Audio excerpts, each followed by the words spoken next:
When Jesus was undertaking his ministry of teaching, he would often teach by means of parables. Parable would mean he would take some image from everyday life that the people already understood quite profoundly, and then he would apply it to some much deeper reality, a deeper reality concerning God, some deeper spiritual reality. And so he always picked things that people were already familiar with. Today we have the parable of the vine. I'm not sure how many of you actually have a grapevine in your backyard. I know I didn't have one growing up. And so it's something we knew about theoretically, but in Jesus' day, everybody had a grapevine. In fact, it was a very important part of everyday life. Because you see, in Jesus' day, water was not always safe. Even today, isn't that the case? We require a huge technological apparatus in order to make sure that when we turn on our tap, we can drink what comes out of it. Many times when we travel, we're told, as we're going to another country, don't drink the water. Make sure you get the bottled water or something like that. In Jesus' day, they knew that. They understood that principle. Often they would drink fruit juice or they would drink wine. And so it was very important for them to have a grapevine so that they were able to produce this drink that was not just, a nice part of a fancy meal. It was something every day, something part of regular life in order to make sure that people were healthy, that people had the fullness of life in them. So wine was very, very important, and the vines upon which grew the grapes were very, very important. Now there's one thing about grapevines that's particularly interesting, and that is you can cut off a branch from a grapevine, a particular grapevine, go over to another vine, split open the bark, and stick the old branch onto the new vine, and it'll actually grow into it. It'll take root in the new vine. This is a process called grafting. And so in Jesus' time, as the neighbors would have their own particular vines, if people noticed that one vine was really strong and hardy and another vine was kind of weak, the neighbors would take cuttings of their vine and share them with others so that everybody would have a chance to have the best possible branches, bearing the best possible fruit. And so gradually, it's almost as though everybody in the village wound up with the same vine, and always seeking to have a better and better one. This is why in the Old Testament, the vine is not just a plant. It's a symbol of the people of God. The people who come to God as branches to be grafted on to God, grafted on to the vine, and together constituting the one people. So for Jesus to say, I'm the vine, you're the branches, he's talking about creating, restoring the people of God. In fact, it's even more than that. He's talking about restoring all of humanity, because humanity itself was meant to be the original vine, with every human being as one of the branches bearing much fruit. And we can understand this theoretically, and of course once it's explained like this, we kind of get it, and we go, okay, that makes sense. But again, because this is a parable, Jesus was not just giving a lecture, he was trying to touch people's hearts with something very familiar, very particular, so that they would really get it, and they would walk away saying, wow, now we understand.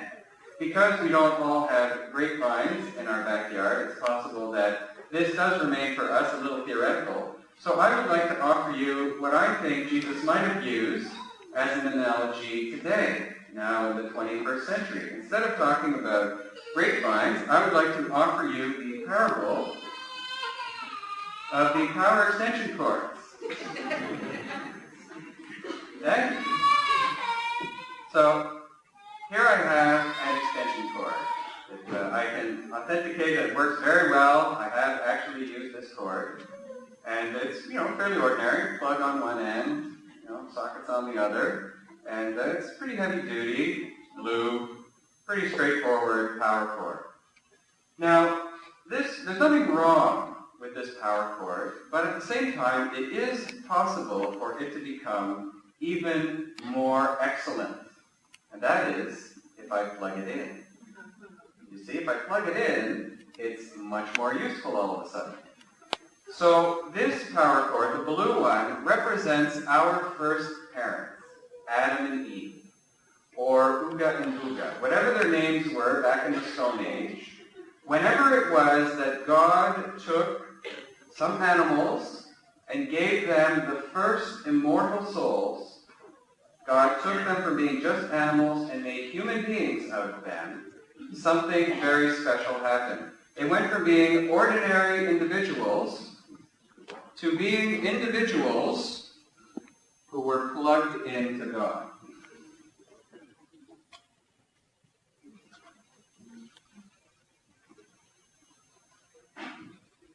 There we go. It is now plugged into the socket there. As you see, the cord itself looks the same. It's still blue. Doesn't weigh anymore. It doesn't seem to be all that different on the outside. But it does have something new and special on the inside. Something invisible, but nevertheless something very real. We could even test that. Anybody here want to stick their finger in and see if it's working? Oh, we got one volunteer. No, my boy, you're doing your first communion today. I don't think that would be a good idea. You see, we don't doubt that there is electricity in this. We know there is because of its possible effects. Even though we can't see it, we can't smell it, but we know it's there. This represents Adam and Eve when they were first created, with that immortal soul plugged into God, receiving from God His grace. Something invisible, but very real and very present in their souls. And according to God's original plan, that grace was not just for Adam and Eve. It was meant to be shared with all of their descendants. Which brings us to the skinny brown power cord here. This one represents all of us, you and me, each of us as individuals. We, just like Adam and Eve, were born as human beings. We've got an immortal soul. And so we come into this world. And we also have this potential to be connected to God. And so God's original plan was that Adam and Eve would have babies, have children, and they'd have children and so on. And those children would be born plugged into them. And so on and so on. Their kids would be plugged into them. Their kids would be plugged into them. Their kids would be plugged into them. And so on throughout the generations, so that although they are separate cords, by being connected together, they are communicating the one grace that comes from God. The amazing thing, this means that just being a parent, just being born, would have been good enough. And that parents, Adam and Eve, and those after them who became parents, would have had this special gift to participate in God's own life and the transmission of God's grace to others. I mean, what an amazing calling. That was plan A, you might say. That was what God wanted to do. Unfortunately, it didn't quite work out because, as we know, Adam and Eve messed the whole system up.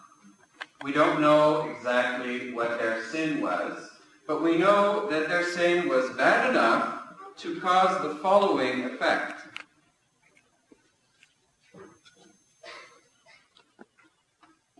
They became unplugged. And by becoming unplugged, that grace was no longer present in them. This we call the original sin, the sin that happened at the origins, at the beginning.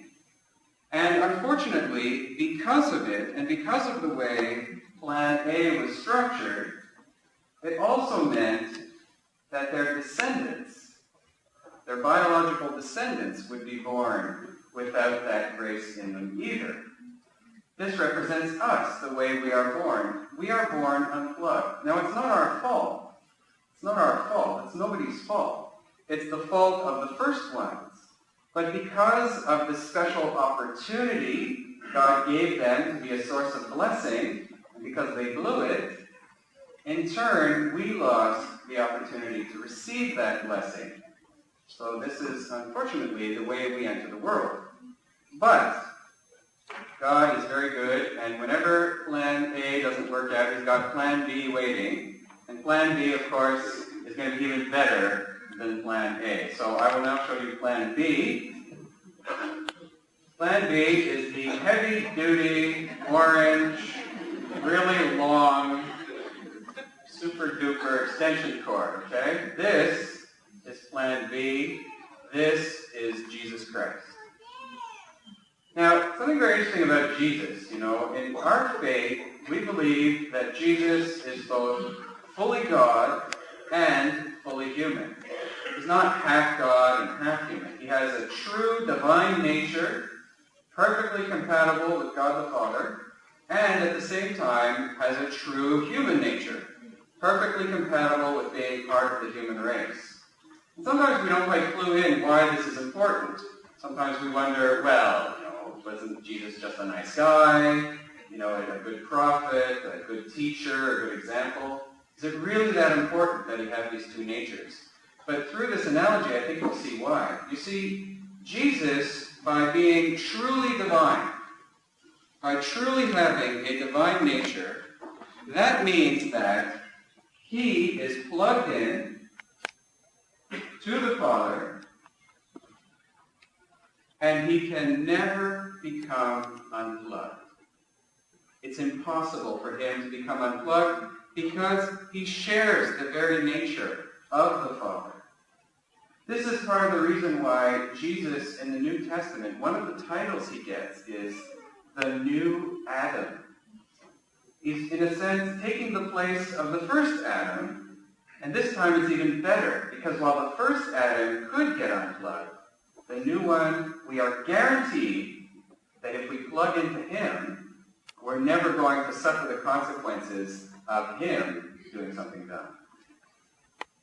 Which brings us to the other end of this particular heavy-duty extension cord, the sockets. This represents Jesus' human nature.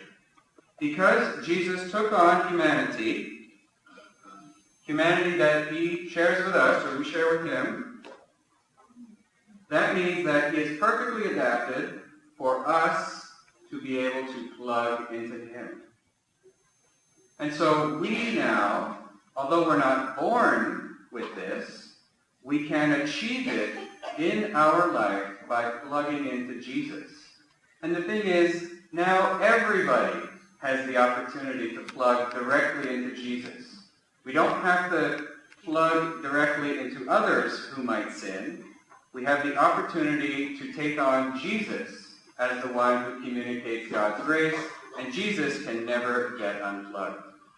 It's pretty amazing. This is Plan B, and Plan B actually works pretty well.